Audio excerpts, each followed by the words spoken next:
Okay guys, this is Cruise Roy. First off, I want to say happy Thanksgiving to everybody. Don't eat too much. I'm going somewhere today later, my girlfriend's house with my mom. But I was brainstorming all night. There's my mess over there, the UpAir Mega Mod. Still figuring out the wiring. If anybody can throw any wires around what they mean, I can get this thing done. I figured it's a winter project anyways. But this is the other UpAir one. And I was thinking to myself, the people that like using their batteries, you have the 5400 milliamp battery, 11.1 volts, very important. How would I make this battery in parallel? You know, could I add a backpack to the UpAir and make this fly? You can multiply voltage in parallel as many times as you want, and you're still only going to get 11.1 volts, but you're going to increase your milliwatt amps by crazy, you know. But you don't want too much weight on this. Maybe a smaller battery just to give you a little bit more distance, like a, let's say, let me put this down, like a 2200. And I was thinking of calling this the UpAir 1 backpack mod. This battery here would fit if I 3D printed the base, and the props would never hit it. Just lock it down, lock it around the edges here, or even Velcro tie. Or on some of the Phantoms they have external backpack mounts, so you could put two 2200s, two 1800s, whatever you got hanging around. You don't want too much weight on this, because otherwise I could kick you in the butt with the 5.2. You know, it's a little big, but if you had the side packs, you could do like a side pack thing, and now you got 15,000 milliamps. But that would put these ESCs to work here. This thing's only got 10 amp ESCs, so no matter what people think, that's why they're burning up their ESCs. They're pushing this thing too hard in sport mode or whatever, and they're burning up the ESCs. So you don't really need a lot. I mean, you can practice with whatever you want. I'm not warrantying anything. But then I was saying, how can we keep this battery, you know, still works good, and backpack off of this battery, you know, without doing any serious modding, you know, cutting into the battery like I did with, you know, I did with this battery here. I did the mod for the balance lead, you know, so I could keep track of its charging, but I lost my, I got the LED light of death here. So anyways, I had a dream, as they would say. Don't mind the voice, I have a little cold going on too for the holidays, which is beautiful. So what I came up with, of course, is an XT connector. I want to take the XT connector, I want a backpack parallel off of the original pack for the UpAir. So I came up with this design. Alright? I mean, before anybody gets this, you really have to be careful and know which polarity you have. So now it locks on like this. I accidentally pushed a button. That didn't do anything, I'm just pushing the button. Alright, it wraps around real nice around the battery. And let me check my USB mod. Okay, the USB is out of the way.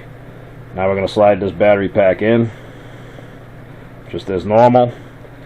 A little click. It's actually locked in, but there's a little space. If you really wanted to mod it, you could just like sand down a little bit of the edges here so it fits better, but it does lock. It's perfectly good and locked in there. So now you got this little backpack cord. What could I do with it?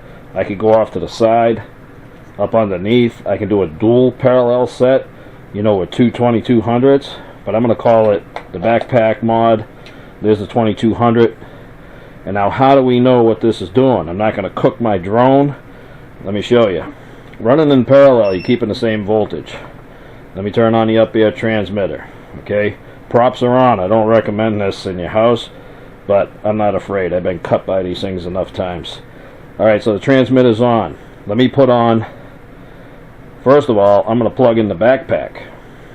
Alright, now the backpack has no on and off like your other battery. It's just going to turn the UpAir on. There we go. The UpAir right now is running off this 2200 pack. Alright, like I said, I need to make this somehow as a backpack. Alright, now my camera's recording, of course. Same issue everybody else on the planet has with the UpAir. It's an all told, everything's working. 11.79 volts out of this battery. When you do parallel, you got to have the same voltage batteries. It's 11.1 on the UpAir 3-cell, 11.1 2200 3-cell on the Pulse. Alright, now watch what I'm going to do. I'm going to turn the battery on.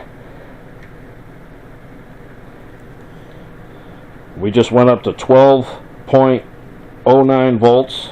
Alright, which is still good for the UpAir. That's a fully charged battery. Now what happens is with the backpack on, alright, it's plugged in, it's running in parallel. I twist the battery around, red to red, black to black, 1207. This will give you a lot longer run time. Alright. Will everything work? I mean, all told, can I engage the props?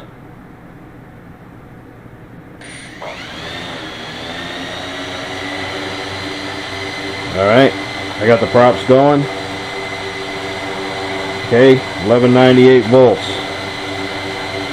Like I said, that backpack battery is just going to give you extra cells and extra flight time. And it's not affecting the UpAir at all. We're staying at our regular voltage. Right? But can we put a 5200? Yes, you can put a 5200. You can put another 5200, which I have over there, and you could have 15,000 milliamps of power in the UpAir. But questionable. You need bigger props. You want to get this thing off the ground. But just to get some extra flight time, you could use a couple of 1800s you got laying around for mini quads or whatever, but that would just give you extra run time. So my idea was either to call it the backpack, which would sit the battery in the center, or come off of each edge and have dual batteries linked to your original battery, giving you 3 batteries of flight time, but smaller batteries, because these are very heavy. You don't want to run too many of these. You could run one, I guess, have 10,000 milliamps of power, but he was trying to get 10,000 milliamps of power. This is how it's going to happen. Alright? It's been sitting here normal. I got 11.8991. Alright? Now the thing is, this battery could come disconnected and it would still continue on. But I don't want to wrestle with it while it's running. But that battery could lose complete charge. It won't lose charge. It's still going to calculate on your radio here, and it's still going to work. Alright? Even if I shut I'm going to do it by holding this. I'm going to shut the main battery off. Alright? And shut the main battery off while it's running. Look at that. We're at 1170. This thing is running on the backpack battery. So it's kind of a backup. Alright? One battery fails in flight. The other battery kicks in. It works both ways. Give you extra flight time, or it's going to give you enough time to get this thing down. Alright? So let me see if I can shut this thing down. They're very temperamental about disarming. I'm going to put my hand on it. Don't try this at home, please. You can have the props off when you do. I'm just so used to the DJIs not running if there's no props on it. They can tell because the motors are free spinning. Alright, so I'm going to hold this. And you got to hold that there until it disarms. There you go. We're disarmed. I'm going to unplug the backpack. And off goes the radio. Alright. Like I said, this is Cruise Roy trying to come up with an extra flight time. We can probably 3D print some little skirts on the side here to carry extra batteries. Run everything in parallel. And that's all I got to say, and happy Thanksgiving again, guys. And this is Cruise Roy, and I'm going to go get fat, and I'm out of here.